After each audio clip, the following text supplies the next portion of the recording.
We missed the class, so let's cover the material. So assume you're asked to draw the Lewis structure of this, which should turn out to be this. Okay, that's the answer. So how do you do it? Notice that for this one, you have a plus sign. So step number one is always to find the total valence electrons, right? I have 3 hydrogens. Each hydrogen is bringing 1 valent electron. It's in group 1. So total 3 electrons from the 3 hydrogens. I have 1 oxygen. Each oxygen brings 6 electrons because it's in main group 6. So total 9 electrons. But there's a problem. We have a plus sign.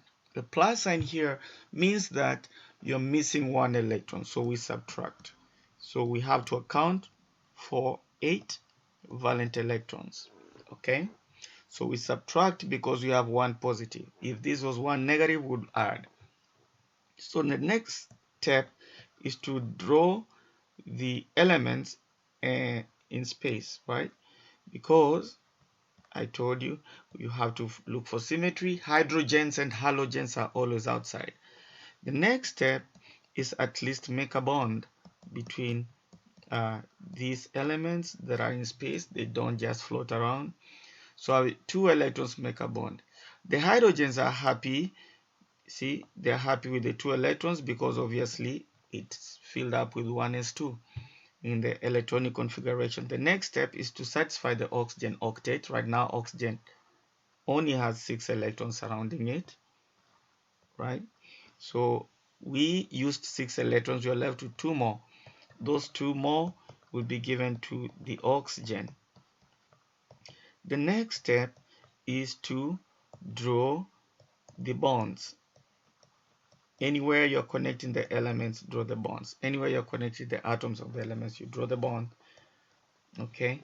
Now this is not final.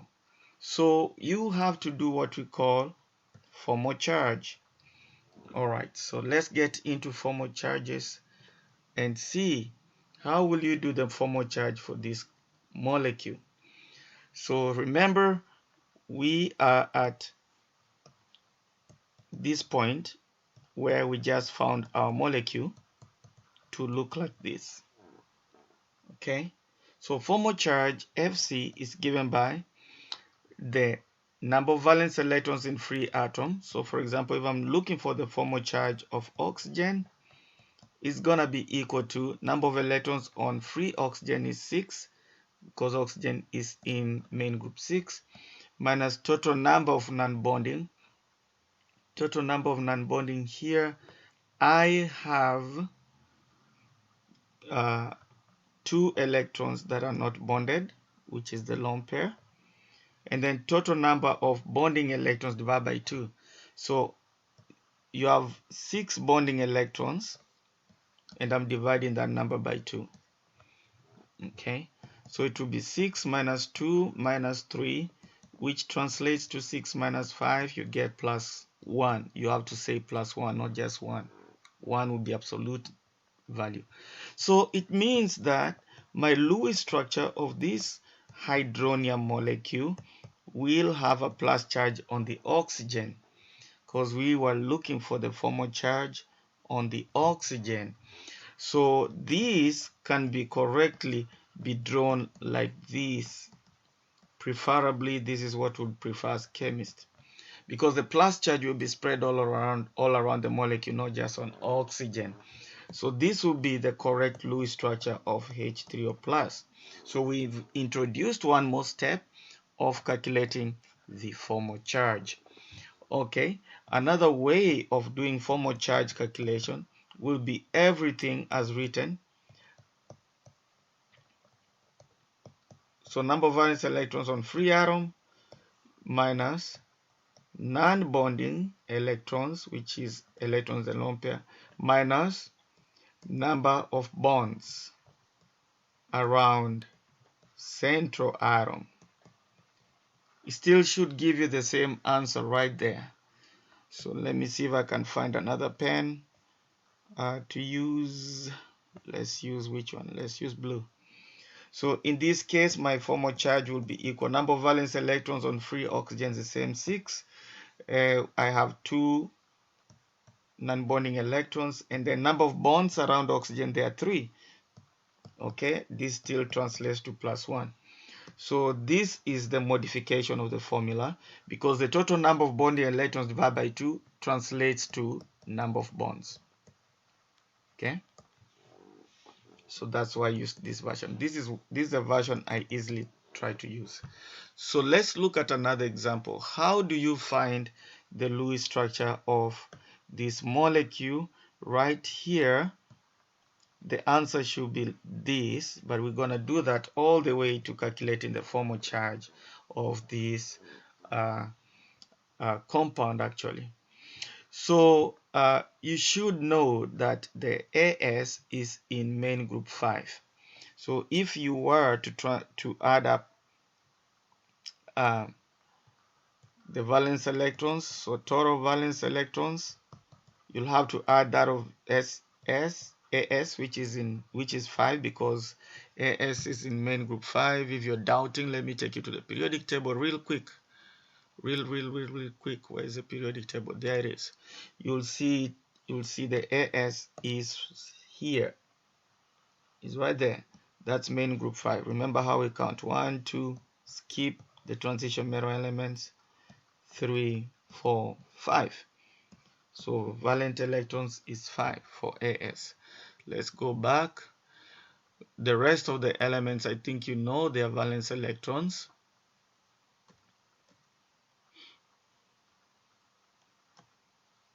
Where is it?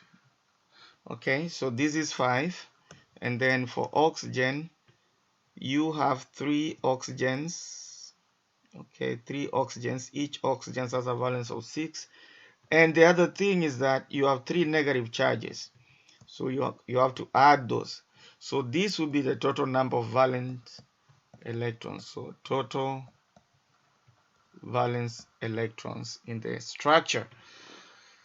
Next step would be, so step number 2 will be to draw these atoms of the elements in space looking for symmetry. So that's how I'll do it. And then the next step, I would connect those guys with at least 2 electrons, because they don't need to be floating in space. So I've used 6 out of 26. Now if you look at your periodic table, oxygen is further to the right. Last class we talked about electronegativity. So oxygen should be the one that has high affinity for electrons than the AS. You see, electronegativity increases across the periodic table and up. So oxygen is to the right of AS and topmost of AS. So oxygen should be certified first with the octet rule with 8 electrons around it. So it gets to get the extra electrons before AS because it's further to the right, and also top above the AS in the periodic table. So that's how I would satisfy the octet. I'm simply making sure the oxygen has 8 electrons. That's the octet rule. The AS right now is not happy. Okay, it's not happy because it only has 6. So we've used 18. Let's see, 1, 2, 3. We've used 24 electrons so far. We are left with 2 out of the 26. So the extra 2 is given to AS, so as to make sure that the AS is octet. So this time I'm even showing them the bonds using the lines. So but you don't stop there, because you are obviously shown that there should be charges. You have to show where those charges are. So the next thing to do is to calculate your formal charges. So let's start with AS. What's the formal charge of AS? And then we'll do what's the formal charge of the oxygens. Okay, there are 3 of them. Apparently they are all similar. So let's go on the slide here to use it to determine the formal charge of these elements in the structure, to determine where those charges really are. So I'm gonna use this formula, but I showed you the other version, but I'm just gonna use what I have on here. So what is the formal charge of As? Obviously, the valence electrons, the free atom of As is 5 because As is in the main group 5 of the periodic table. How many total number of non-bonding electrons? There are only 2 on As. We are focusing on As. How many bonds are there around As? There are 3. So which means there are 6 total bonding electrons because each bond is 2 electrons. We divide that by 2. So it's 5 minus 2 minus 3. Obviously, there's a charge of 0. So As does not have any charge on it. So what about this oxygen? So I'm going to use the red to determine the formal charge of the oxygen pointed in red. The valence electrons on free oxygen is 6. I see I have 6 non-bonding electrons in the 3 lone pairs. The oxygen is bonded only once, so it's 2 electrons in the single bond, and then I'm dividing that 2 by 2, so it's 6 minus 1, formal charge negative, so I should give this guy a negative. I'm gonna choose another pen so that we'll do the formal charge of this. Obviously it should turn out to be negative, but for purposes of teaching I'm just gonna explain it all over again. So the valence electrons in free oxygen atom is 6, and then the total number of non-bonding electrons, there are 6 of them. You see them right there. So 6, and there's one bond with 2 electrons in it, and then in the formula we have to divide by 2. Obviously again it's 6 minus 1. Valency is negative, so I put a negative on that guy. So far we have 2 negatives. We were to account for the 3 negatives, so I'm gonna choose another color. In this case, which color should we choose? Let's go with a black. So I need to account for the formal charge of that. Let me reduce the thickness of this. So formal charge of the oxygen pointed in black, which is this oxygen, is 6 valent electrons, and then I do have 6 non-bonding electrons. There's one bond that has 2 electrons in it. I divide by 2 because 2 is the part of the formula. Again, 6 minus 1, you get minus 1. So this one also has a negative. This means that the correct Lewis structure of ASO3 3 minus should be like this, with all non-bonding electrons shown as dots. So in other words, I can easily draw the Lewis structure like this, or in brackets and put 3 negative. So that's how you determine formal charges, one step forward after drawing Lewis structures. I hope that clarifies everything. So let's go back here. To draw the Lewis structure of this molecule right here is simple. Okay, we need the Lewis structure of that. So step number 1 is to account for the total number of valencies. We have 1 carbon, 2 hydrogens, and 1 oxygen. So you add all that. Carbon has a valency of 4. Each hydrogen has a valency of 1. You have 2 of them. Oxygen has a valency of 6. You should have 12 total number of valent electrons. So step number 2 will be to draw the elements in space and make sure you're looking for symmetry. So you either gonna draw it like that, or you either gonna draw it in this way where the oxygen is in the middle. But so far you should know that oxygen bonds neutrally to 2 bonds. It likes 2 bonds to be neutral. So I don't want to put oxygen in the middle in this case because it's gonna have 3. So this is a wrong suggestion, and this happens to be the correct approach because carbon can bond to 4 things comfortably and stay neutral.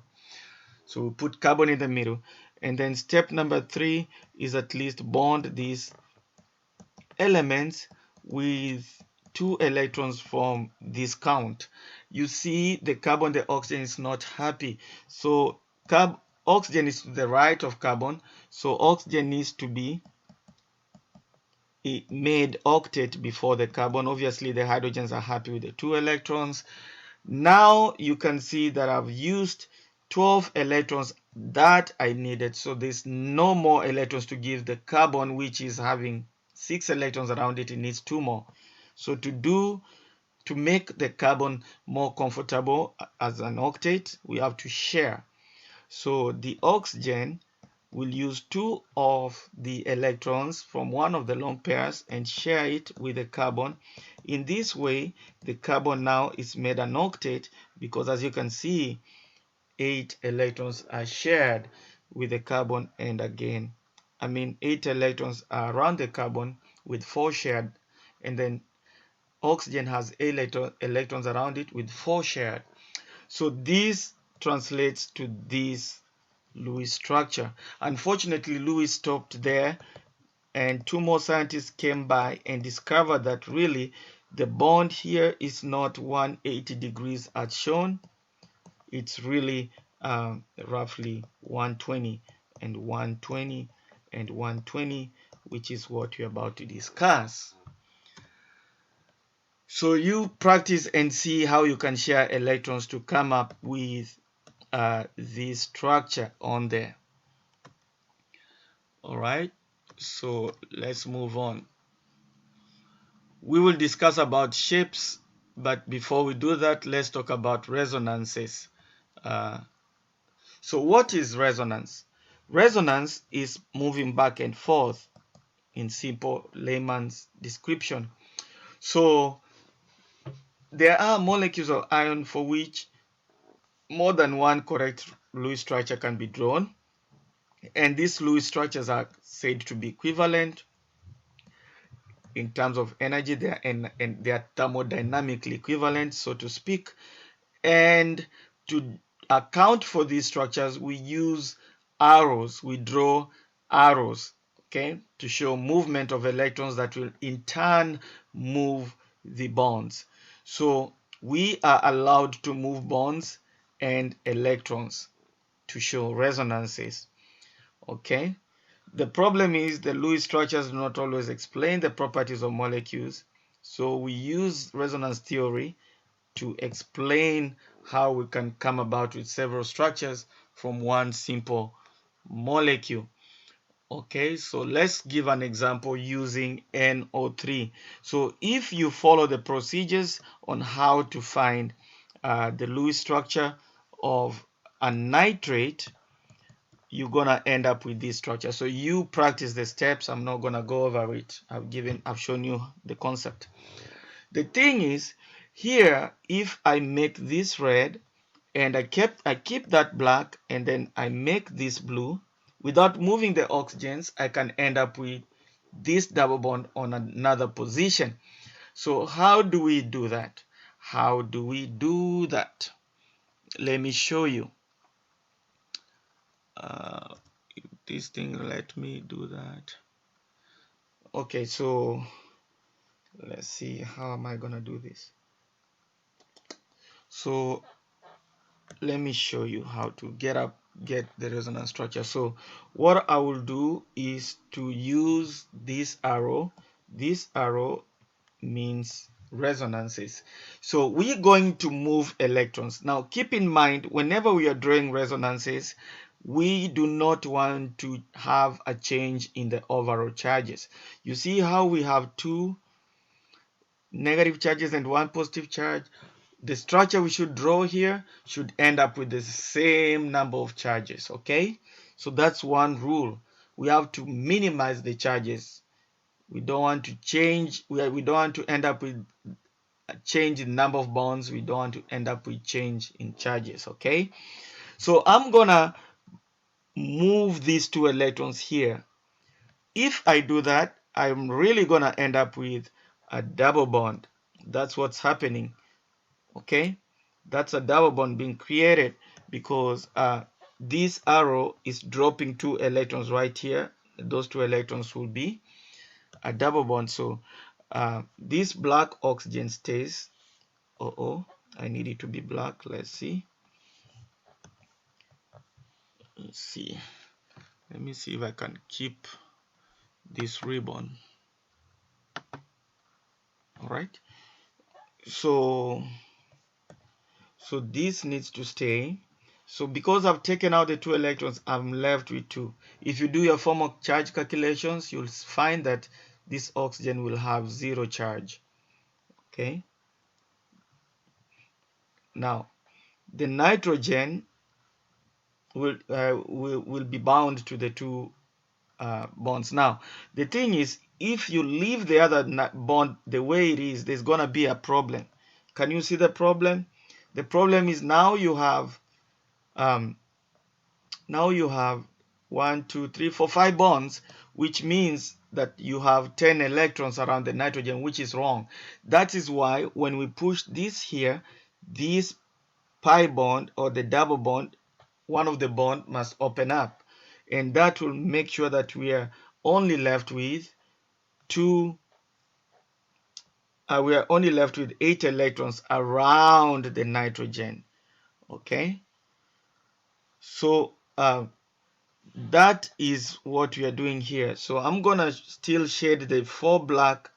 See these black electrons, they are still there. I used 2 electrons from this bond to give to the red oxygen. So now this helps me to maintain the number of electrons around the nitrogen, which is 8. In other words, I'm maintaining the 4 bonds around the nitrogen because that's one of the rules. Down here, we did not affect these electrons. They are still there. The charge is still there. So now let's account for the charges on nitrogen and oxygen. Remember the formal charge calculation. Formal charge equals 2. So let's do for the nitrogen. We are going to find the number of valence electrons on nitrogen, which is 5, just using the formula we did. And then how many non-bonding electrons? There's none. And then how many bonds on nitrogen? Those are 4 bonds, which means there are 8 electrons. We are dividing that by 2. So this is 5 minus 4. So it's plus 1. So this nitrogen still has its plus 1. Okay, what about the oxygen, the red oxygen? Again, remember formal charge formula is number of valence electrons on free atom. Okay, you subtract non-bonding electrons and then subtract number of bonding electrons, which are divided by 2. So that's what I did here. So let's do the same for the red oxygen. So the FC of the oxygen in red will be the valence electrons on the oxygen is 6. I see I have 6 non-bonding electrons, and then there's 1 bond, which means 2 electrons divided by 2. So it's 6 minus 1, which is -1. So the charge is minus.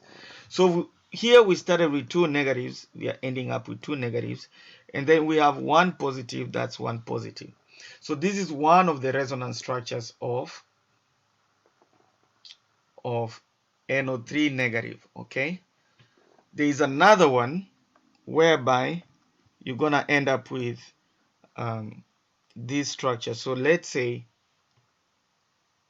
so I'm going to erase things here.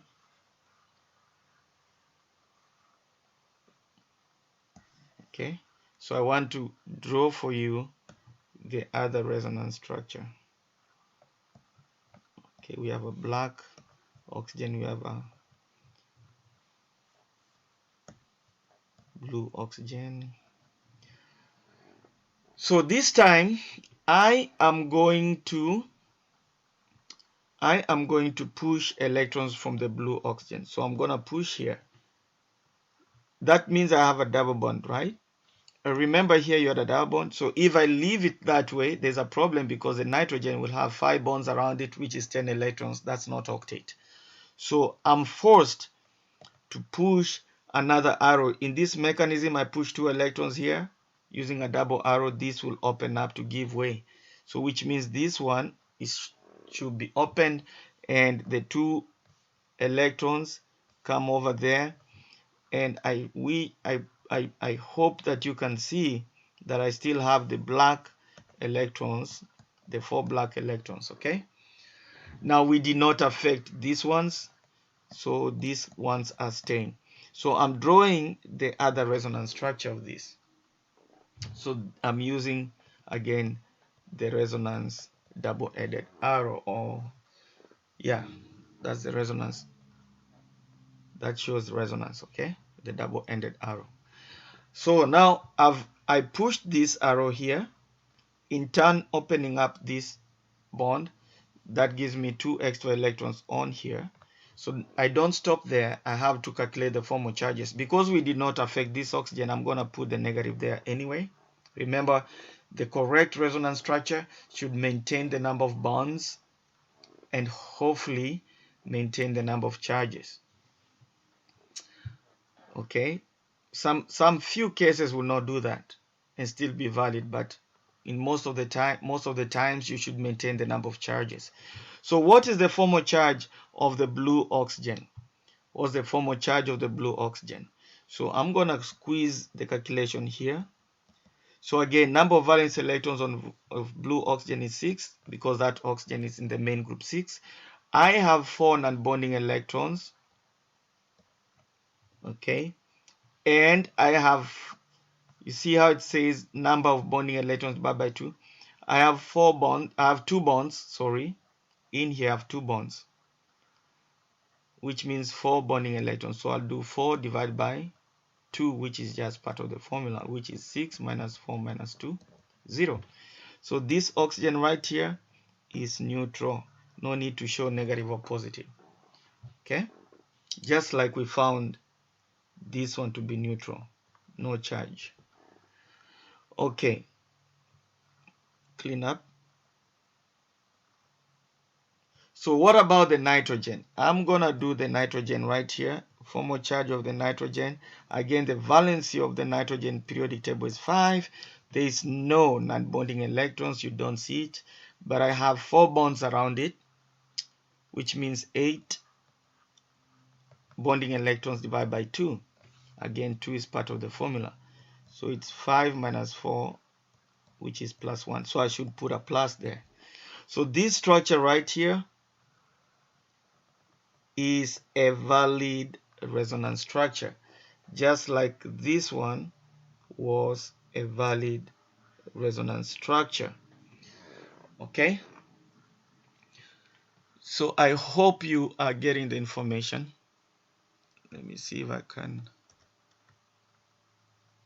Okay, so that's how you determine resonance contributing structures. So this is all I have determined. This is all I've described in the previous slide. So if I want to get this one, I would push this here, and don't leave it like that, because the nitrogen will have to have 10 electrons around it, and then open up this. That gives you that, okay? And if I want to get this from this resonance structure, I'll push this one here, and this pi bond opens up to give you 2 extra electrons, which probably are this. So these are the valid resonance structures, and you see you are maintaining the number of charges.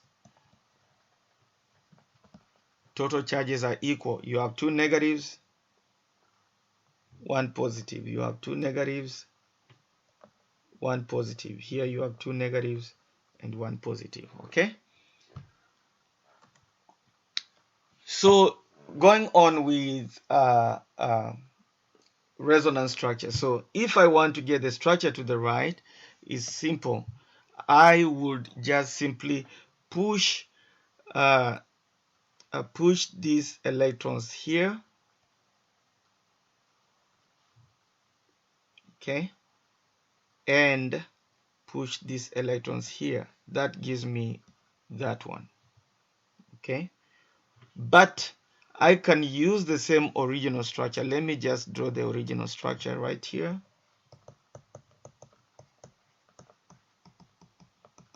For this molecule, so this is just the same as this one. I just want to explain how this was found. So I can also push electrons there, because the middle nitrogen is not octet. The reason why we're pushing like this is to make that octet. There are 4 bonds, so that's 8 electrons around the nitrogen. Here it's missing 4, so I'm giving it 4. that's not enough because I'm gonna end up with this. So I give it 2 more. So that gives me a bond up and down. Now the middle nitrogen right there has 8 electrons around it and it's happy. So this is a resonance structure. So you can, to get this one is simple. You can still get that one by pushing these electrons right here in the middle, and then this will give way because you have to maintain 8 electrons in the middle. So you can see I'm moving lone pairs in turn, opening up bonds, so to speak. Now you can see you have a negative here and a positive charge here, right? These two are resonances. These are not resonances. This is not resonance. That's not resonance. Because, of course, this is not octet. Okay? So we are just trying to create that and compare them as resonance structures because they are valid. All elements are octet, right? So anyway, let's go back. So what I wanted to show you is we can get resonance 2 from resonance structure 1 by simply pushing these 2 electrons in the middle and then opening up the other pi bond. So you see how you have one lone pair, now you have 2 of them because those 2 electrons, these 2 electrons came from the triple bond when one pi bond opened up. And you have a negative charge here and a positive charge there. You have a negative charge here and a positive charge here. You maintained your number of bonds and you maintain the charges. Now, resonance, you have to really keep on practicing and practicing and practicing and practicing. After practicing, practice one more time. Okay, so let me see if I can create a slide one. Okay, so let's assume you're asked to draw this resonance structure. Okay,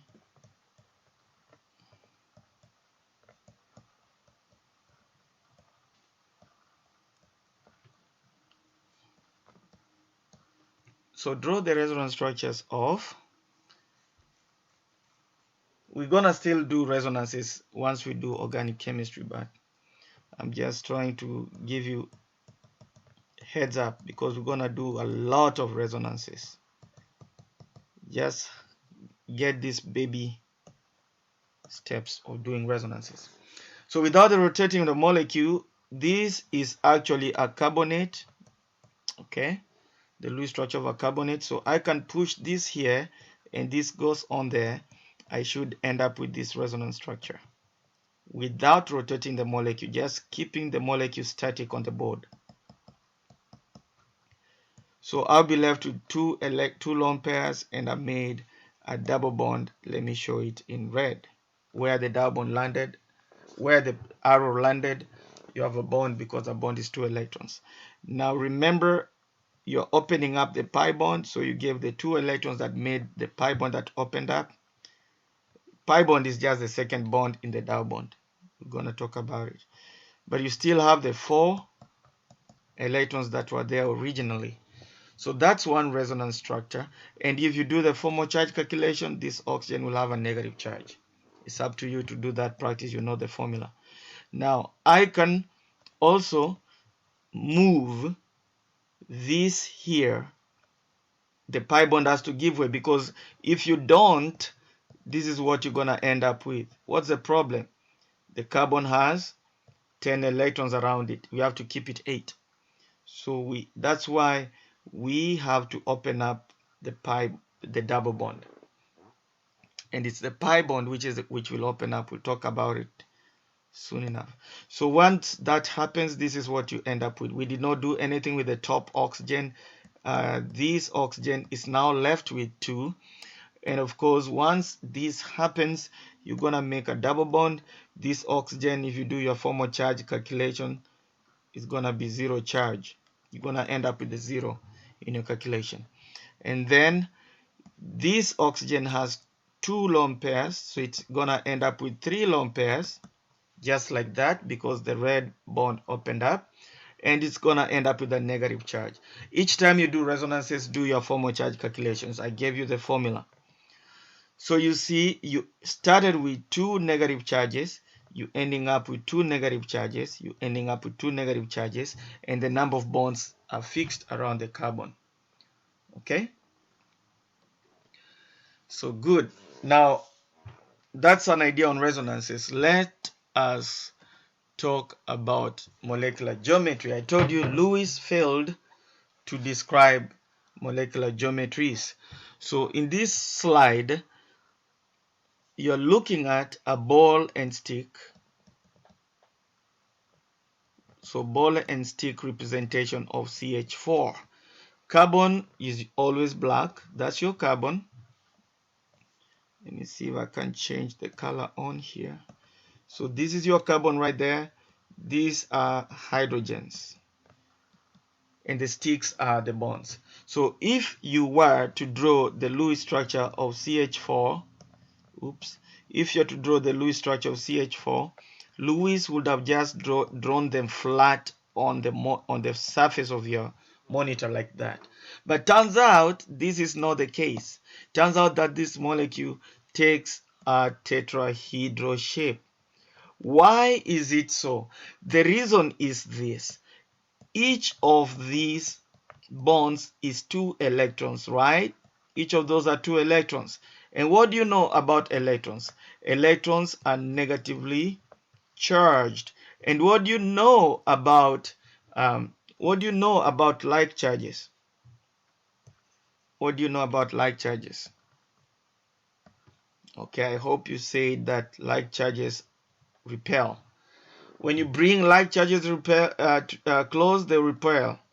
Like charges repel. So you really do not expect that when you have CH4, you don't expect that these bonds would be very close.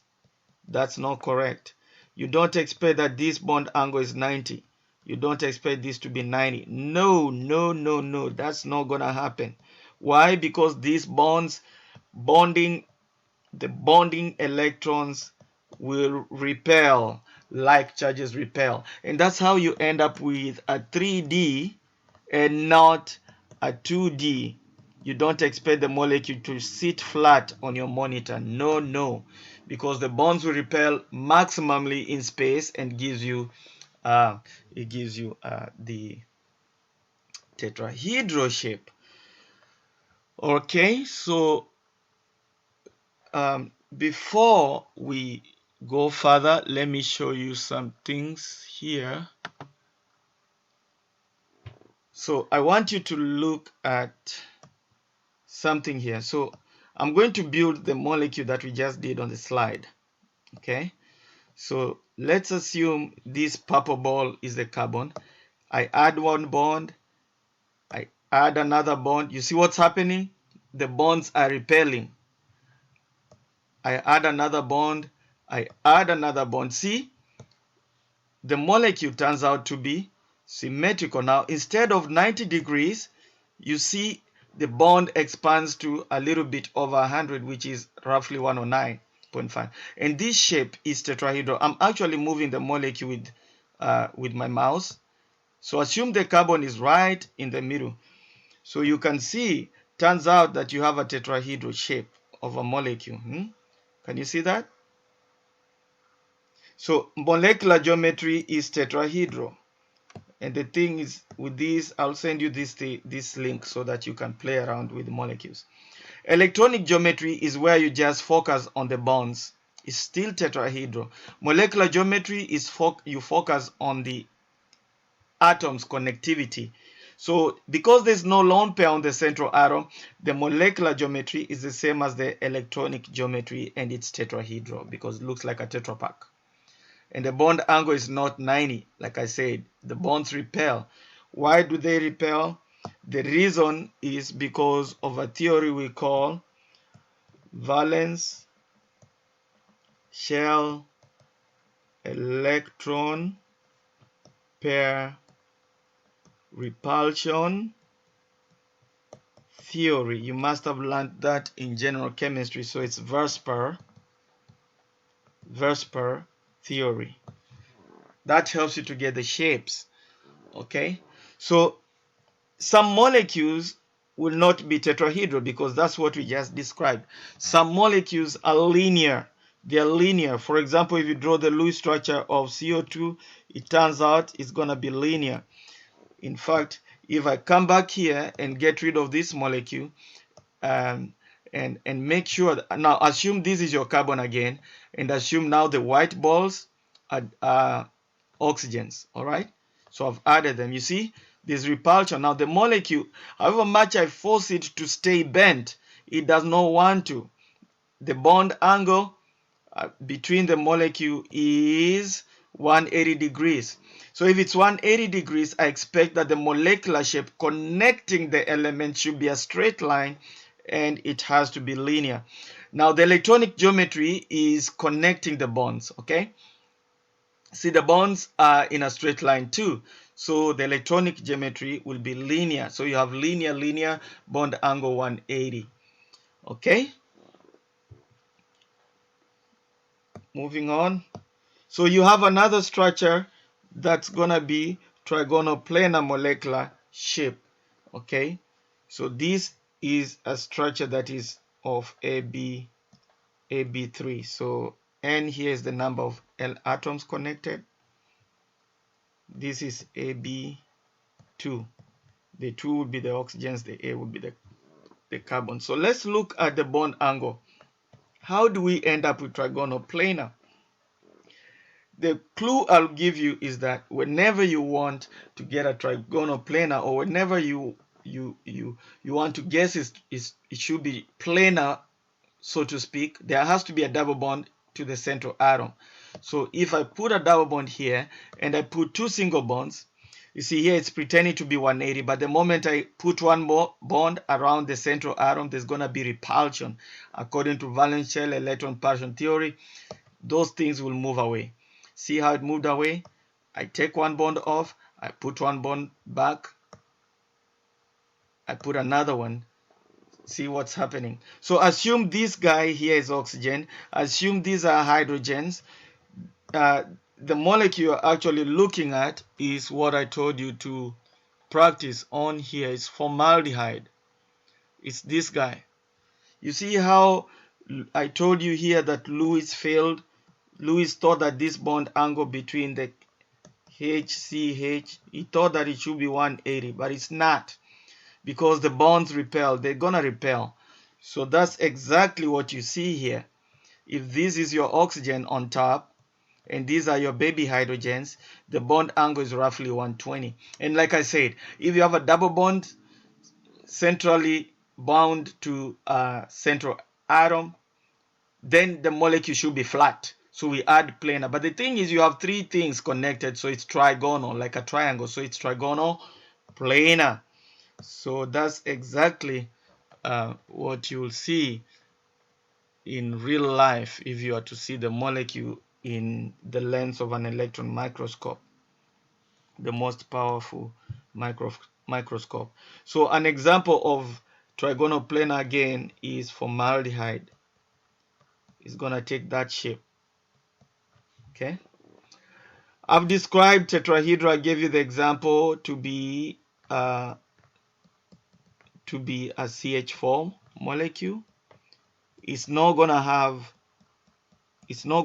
bond angle of 90 degrees. No, these bonds will repel. You're not gonna get it at 90. Instead, the bond angle will be a little bit higher because of valence shell electron repulsion theory.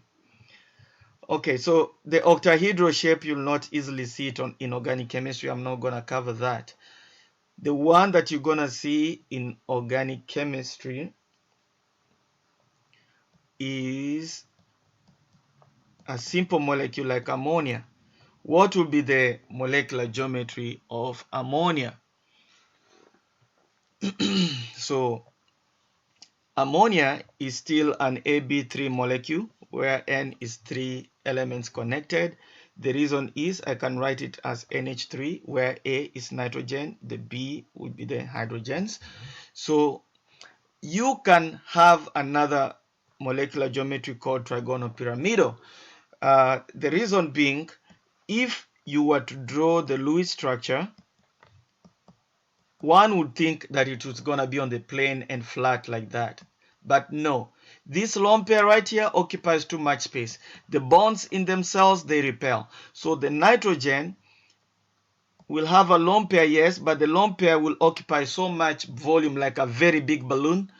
And then the hydrogens will be bound by small balloons, because all these bonds are not lines. They're just baby balloons or clouds, electron clouds.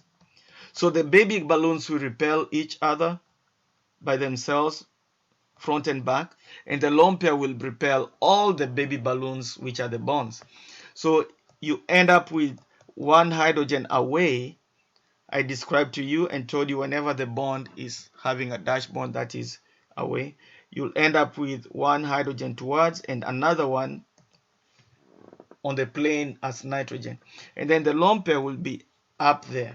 So you see, if you want to determine the molecular geometry, all you need to imagine is connecting the elements, not the bonds. It's connecting the elements in space. Okay, so I'm gonna just assume I'm connecting these elements. See, what you're ending up is, what you end up with is something that looks like the Egyptian pyramid. But what do you have on one side of this molecule? Each side has three elements connected.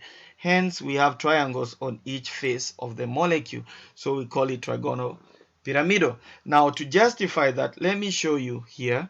Let's build ammonia. Actually, that color there should be of nitrogen, the purple.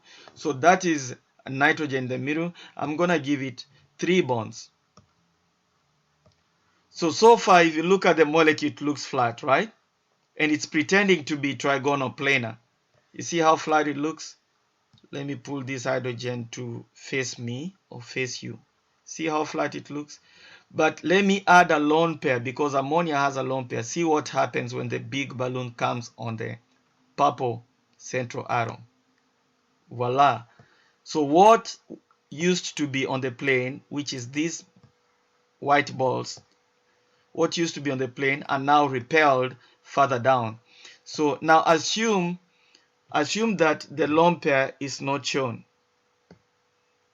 See? You end up with a pyramid type of a molecule, right? Can you see it? It's a pyramid. Now, what used to be 120 degrees, after adding the lone pair, it turns out that the bond angle is roughly 109.5. So the electronic geometry should be tetrahedral, because it's tetrahedral shape that has 109.5 bond angle. But the molecular geometry is trigonal pyramid, because for molecules, for molecular geometry, we don't care about the electrons. We don't care about the electrons. Well, the lone pair is there, but we don't need to show it. So for molecular geometry, we are just looking at the elements, okay? The atoms themselves. For the electronic geometry, we care about the electrons that are making the bond plus the lone pair. So if you connect them, it's going to look like a tetrahedral shape, because you'll have the lone pair on top, the bond, the bond, the bond. That's a tetra pack. Okay, so electronic geometry is tetrahedral, but molecular geometry is pyramidal, because it looks like a trigonal. It looks like a pyramid, but each side is 3 atoms connected, so it's trigonal pyramidal molecular geometry. I hope that point has sunk. Okay, now let's move on. There are other molecules that are going to give you square, planar, T-shaped, seesaw, square, pyramidal. We don't care about that. The one that I'm going to discuss is this guy, bent. Now, consider, let me see. Consider an AB2 system. In this case, let's consider H2O, because you have 2 hydrogens, that's going to be the B's, and 1 oxygen, that will be the A. So I realized that I told you in a previous lecture that when we found the Lewis structure of H2O, Lewis thought that this thing is gonna stay straight, but that's false. It's not linear. It's bent molecular geometry. But the molecular geometry is bent, the electronic geometry is gonna be tetrahedral. Okay, tetrahedral. Let me write it here.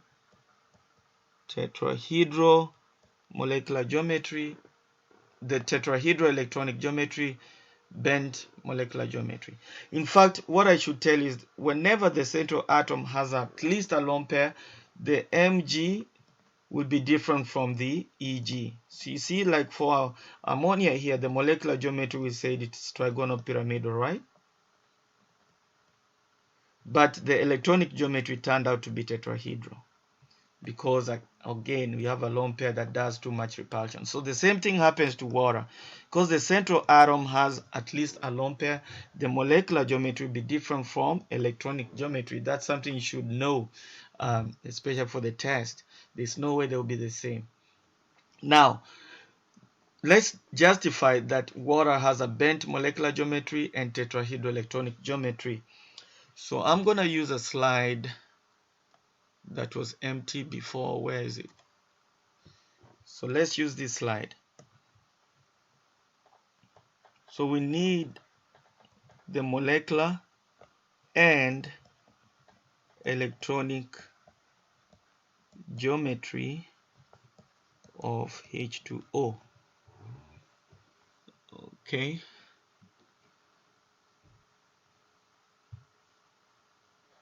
So I'm assuming you know the Lewis structure. It's supposed to be like this. But the thing is because of the lone pairs, those lone pairs will occupy so much volume compared to the two electrons that make the bond. So the molecule look like this. Actually in 3D, one lone pair will be there, the other one will be here, okay, and then an hydrogen will be here. And let me say one hydrogen will be away, the other hydrogen will be towards you. So I think it will be better seen if I do it here. You see, let me X out everything. So assume the purple ball is an oxygen, which in real case, when you're doing your ball and stick animation or building your molecule with your ball and stick kit, the oxygen should be red. You use the red ball when building your dummy. So we have two things bonded to the central atom. So I'm going to add two single bonds. And then we realize that in water, you do have two lone pairs, right? So I'm going to add them here. One, see what happens. Without the lone pair, bond angle is 180. With one lone pair, turns out to be 120. With another lone pair, it turns out to be 109.5, which means the electronic geometry, which goes with the electrons in the bonds, is tetrahedral because the bond angle is 105. Each time the bond angle is 109.5, know that is tetrahedral electronic geometry. So the bond angle is 109.5 roughly. Electronic geometry is tetrahedral because you can draw 4 balloons or 4 lines going with the electrons. Now, what about the molecular shape? Molecular shape does not care about the electrons in the bonds or the electrons, the lone pair. All we are connecting are the elements, the HOH. So let me hide these lone pairs. They are there, but we don't need to look to see them. So you see, look at the shape. It looks V. That's why the molecular geometry is bent. Because molecular geometry, you connect the atoms of the elements. Electronic geometry, you forget about the atoms. You look at the bonds, which have two electrons in them, and the lone pairs, which have, of course, electrons in them. And if you focus on that, you're going to get tetrahedral electronic geometry. But the molecular geometry, again, will be bent. Bond angle is 109.5 again because electronic geometry is tetrahedral. So going back here, let's just focus on the electrons that make the lone pairs and the bonds. So those are the lone pairs, and then I'm gonna draw baby balloons here for the bonds. So as you can see, there are 4 electron density regions, electron dense regions. So it is well seen here. You have 4 electron dense regions. We call those electron domains. We'll talk about those in hybridization in the next class. So I have these balloons here with the lone pair electron regions, and then I have the bonds that are 2 electron regions. Each bond is an electron region because there are 2 electrons in each. So whichever way I try to force this to be linear, it won't work because those lone pairs are repelling the electrons in the bonds. That's called valence shell electron repulsion theory. Okay. All right. So I've explained so much about that. So valence shell electron pair repulsion theory is what you're looking at right now. Verse-pair theory, valence shell electron pair repulsion theory. What does this state? It states that electron pairs, either in the bonds or in lone pairs, repel each other, and they are arranged as far apart as possible. Why? Because electrons in lone pairs or bonds repel. Why? They have like charges. And what's the charge? Negative charges. So the negative charges, for example, in these lone pairs and in the bonds, they are the ones that cause repulsion. And instead of the molecule being linear with the lone pairs, you have much repulsion of the bonds. It turns out to be 109.5 degrees instead of 180 degrees. So that's verse-pair theory. Okay.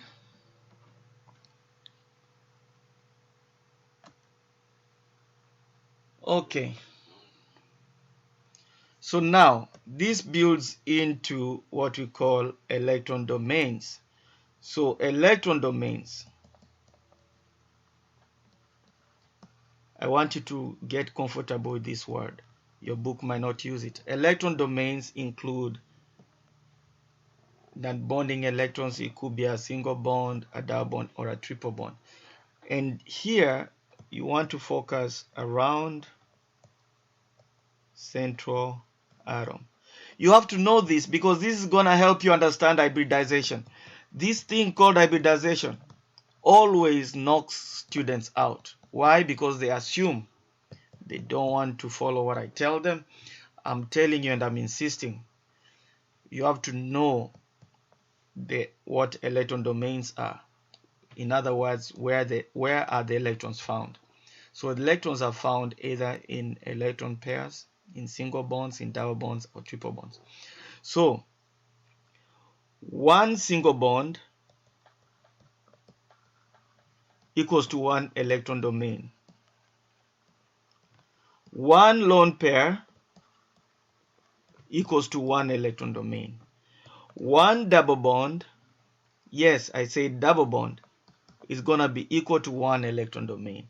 One triple bond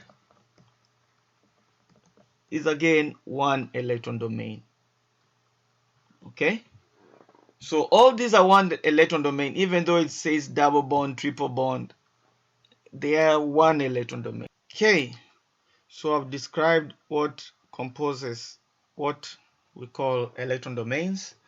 So electron domains will give you electron geometry. The number of electron domains will tend to give you the electron geometry, which is the arrangement of bonding and unbonding electron pairs around the central atom.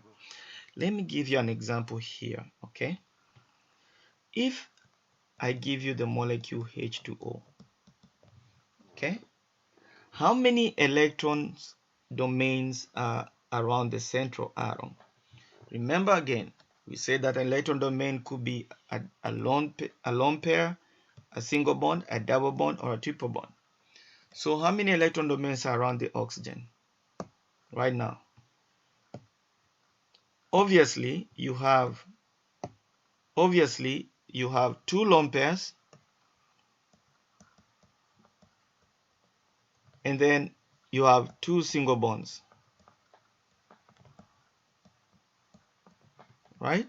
Two lone pairs, two single bonds. Total 4 electron domains. When the central atom has 4 electron domains, the electronic geometry must be tetrahedral. Okay? The bond angle must be approximately 109.5. And that's what we saw on here. See? I have two lone pairs and two bonds in water, 4 electron domains. So bond angle is 109.5. That's one single example. Now, what of ammonia? How many electron domains around the central atom? I have one lone pair, and then I have 3 single bonds. So this sums up to 4 electronic domains. Again, this tells me that the electronic geometry, the electron domain geometry, has to be tetrahedral. Again, each time you have 4 electron domains, and the molecule is not expected to be flat, then you're gonna have a tetrahedral electronic geometry. There are ones that have 4 electron domains and the molecular shape will be square planar, but we are not covering those in this class. So for this class, you can always be right if you have 4 electron domains, because I didn't teach you about square planar molecules, which will also have 4 electron domains. So electronic geometry will be tetrahedral. The bond angle is gonna be approximately 109.5 degrees. Now, if you doubt, I can take you back on here, take out one lone pair and put 3 bonds. So this is what you're looking at. You have 4 electron domains, 3 bonds, a lone pair on the central atom, bond angle is 109.5. Okay. Now, what if I have this molecule CH4?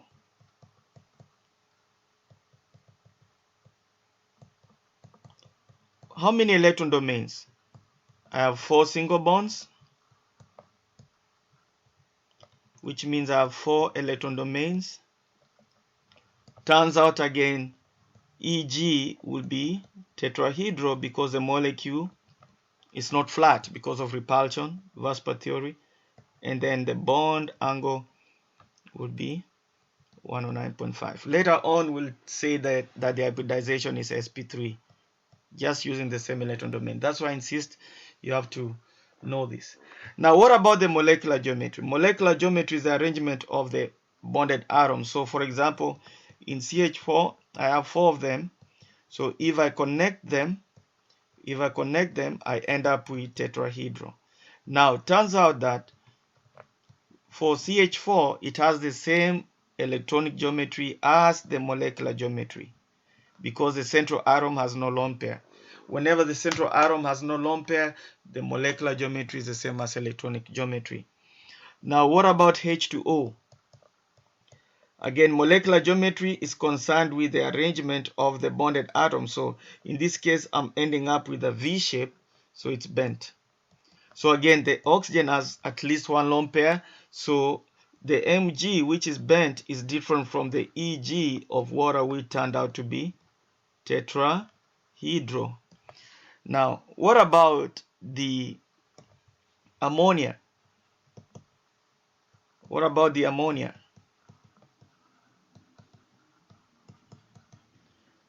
If I'm to consider bonding of connectivity of the atoms to look for the Mg, the molecular geometry, I don't need to focus on the lone pair. So this is what I'll end up with. Connecting my elements I end up with that, because if I connect these guys, I end up with a pyramid. But each side of the pyramid is 3 corners, so it's trigonal. So the molecular geometry is trigonal pyramidal, but the electronic geometry of ammonia, we said what? We said that the electronic geometry of ammonia is tetrahedral. So again, the Mg is different from Eg because the central atom at least has a lone pair. Okay? And the story goes on and on and on. For CO2, focusing on the central atom. Notice that I've just been focusing on the central atom. So CO2, the central atom has 2 electronic domains, Y2, because I have 2 double bonds. Each double bond is counted as 1 electron domain because the 4 electrons exist in one cloud. 2 double bonds. So now, if there are 2 electron domains, obviously, if I do 360 divided by 2, I'm getting 180 degrees. The bond angle will turn out to be 180 degrees. The molecular geometry is concerned with just connecting the elements, will be linear. Again, the central atom has no lone pair, so the electronic geometry must also be linear. Okay? What if I give you this molecule right here?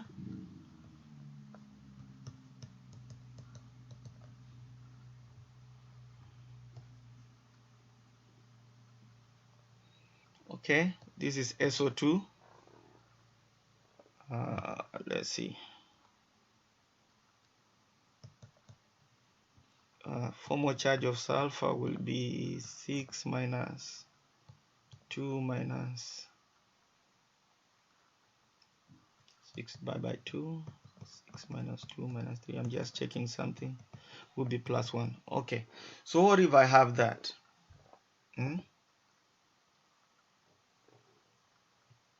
What happens to this molecular shape? So the molecular shape of this molecule will be, you just connect the elements, it's bent. So you have bent molecular geometry. Electronic geometry will be different because the central element has at least a lone pair. So how many electron domains? We have a double bond, we have a single bond, and a lone pair. So it's 3 electron domains. So each time you have 3 electron domains for this class, most likely you're looking at an electronic geometry that's trigonal, planar, and in this case it's planar because you at least have a double bond. I gave you a clue earlier that when you have a double bond to the central atom, the molecule will be flat, so it's trigonal planar. So you see the Mg and the Eg are different for SO2. All right.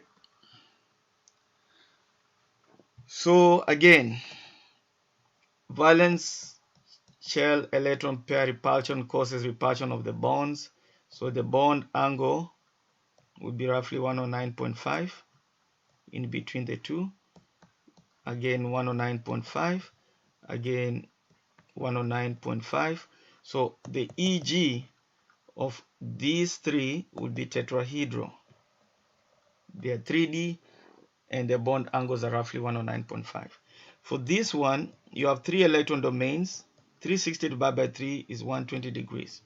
The Eg must be equal to Mg because there's no lone pair in the central atom, and it should be trigonal. You see, you have a double bond to the central atom, so it's planar. I told you this is linear for both molecular shaped and electronic shape. All right. So we will continue from there next time.